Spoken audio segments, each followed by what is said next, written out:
Hi everyone, just making a very quick video on a follow-up to my previous video where I was just talking about our Women Safe in Irish Hospitals. First of all, after doing that video, and a lot of people got in contact with me and wanted to share stories, I suppose, privately, didn't want to come out publicly and talk about them, which I perfectly understand. And after doing a bit of research, I came across a good group for people to go and get in contact with. It's called Dignity for Patients. They have their own website, they have their own Facebook page, they may be on Instagram as well, I'm not too sure. And it is Dignity for Patients with the number 4. And I'll just show you, so just to make it easy there for people to look up. But they're a great group anyway, and I would highly recommend them. They're a charity, they're in Drogheda, and they were, I think, set up after that surgeon, Dr. Shine. He was accused of sexually abusing numerous people. I don't even know what the numbers are now because it's ongoing, and I think there's people coming forward all the time. But just looking at their Facebook page, and I just wanted to share this with you. One of their recent posts was, patients put at risk as dentists that are sanctioned abroad are allowed to practice in Ireland. And I just want to bring that to people's attention, that around 37 dentists who were sanctioned for misconduct or poor performance abroad have been allowed to treat patients in Ireland, putting patients at risk because of gaps in the law. And I just want to kind of highlight that and bring that to the public's attention as well. But they're doing great work and they have great articles, so please go check them out. I just want to share cases then up and down the country. I'm not going into big detail. You can Google them yourselves and get all the detail, because it would just take too long to go into all the detail. But just kind of giving people an idea of what's going on up and down the country. So you have in Mayo University Hospital a doctor admitted to harassing a young female colleague. I think this goes on a lot as well in the hospitals. Young female staff. They don't have to be a young female staff either, but they do get sexually harassed. I think that is a big one as well. There's another case in Tallaght University Hospital where radiographer is guilty of inappropriate behaviour during a teenage girl's x-ray. You have another case in Clonskee, County Dublin in Cambs, where a child psychiatrist groomed and sexually abused a teenage girl. There's another case of a HSE manager who distributed depraved child abuse images and expressed a fantasy about raping a 2-year-old girl. I'm sorry now, lads, these are very disturbing, but I just wanted to share them with you and I suppose just give you an idea what's happening in our healthcare here in Ireland. There's another one here then of a bogus doctor reported to the Medical Council pretending to be a doctor and treating patients. Another case of a male nurse in a nursing home in the east of Ireland, Kildare, who sexually assaulted a co-worker. There's another case of a GP doctor in Terenure, Dublin, who was caught distributing sexually explicit images of children. There is another case, the High Court hears that a doctor working at Limerick Maternity Hospital had never practiced medicine. That is a case that I really remember actually strongly, because it's just so disturbing to think that a doctor can go into a maternity hospital. They've never practiced medicine and they're inside in a hospital posing as a doctor. That is just so disturbing and so dangerous, and putting the lives of women and babies and unborn babies at risk. But I just found that one really disturbing. Another case then in Naas General Hospital, a doctor on the run after sexually abusing 2 young men. There's another case again in Naas General Hospital of alleged sexual assaults on unconscious patients by an anaesthesiologist.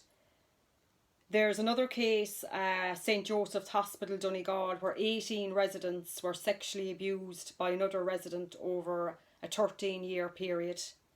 There's another case of a psychiatrist. He faces 12 allegations of professional misconduct, and that is in Donegal. There's another case of a psychiatric nurse in Knock who's jailed for sexually abusing his daughter and repeatedly raping his wife. We've got another case of a therapist accused of sexually abusing a prisoner who now works for the HSE. Now, this is another interesting one because this one is actually a woman. It's a woman psychologist who was seeing a prisoner, and what happened was another employee observed the psychologist and the prisoner engaging in a sexual act. But this woman subsequently went on to work for the HSE, so that's quite alarming and worrying as well. Just another case then of a healthcare worker in Kildare nursing home who raped a 73-year-old woman with Alzheimer's. That is very, very disturbing as well. There's another case then in Cork of a gynaecologist who got 3 years for sexual assault. And this is a man, he actually posed as a gynaecologist, but he actually wasn't a gynaecologist. So I'm actually not going to go into too much more. I think that's enough to tell you for one day. It's enough. It's just so disturbing, you know, the whole thing. But why I'm just, I suppose, naming out those few is just to give you kind of examples, what's going on up and down the country. As I said, you can Google these yourself and you can get more in-depth detail. And there's loads of other cases. If I had to do all the cases, I mean, we'd be here all day. But I suppose just getting back to the previous video that I made about Are Women Safe in Irish Hospitals, I just want to touch back again on my feelings about, as I said, male nurses or male care assistants attending to women. It doesn't matter what age they are, elderly to young.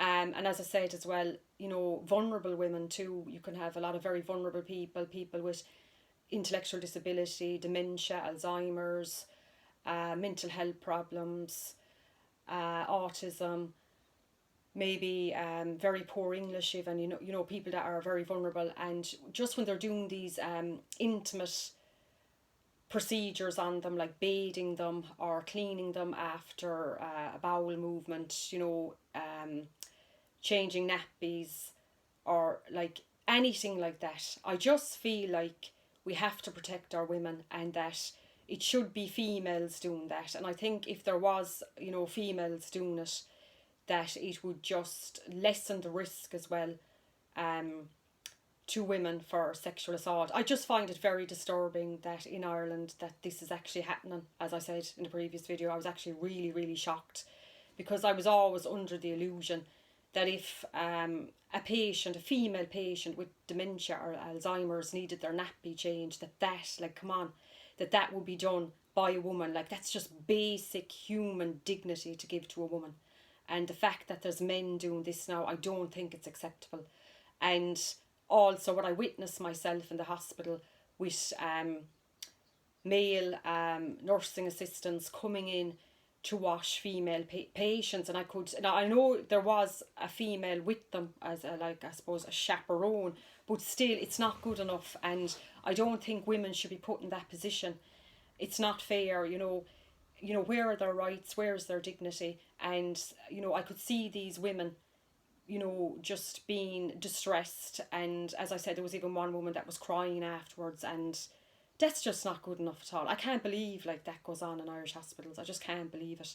So I'm just making these videos, as I said, to put it out to the public, highlight it, get people talking about it, and make our hospitals safer for women. You know, it doesn't matter, you know, what age group you are, you know, just, you know, making it safer. And like, as I said in the previous video as well, I'm not trying to cut out men and say, oh, you know, men don't get sexually abused, or young boys and young men, they do.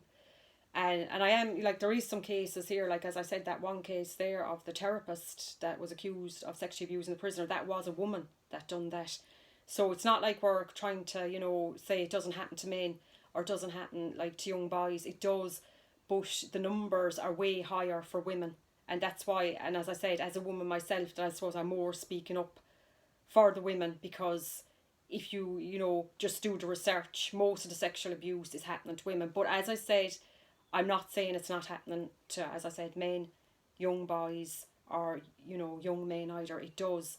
And, you know, whether it happens to a man or a woman, it's just as bad and just as horrific. But I just think people just need to, you know, speak out, make our healthcare facilities safer.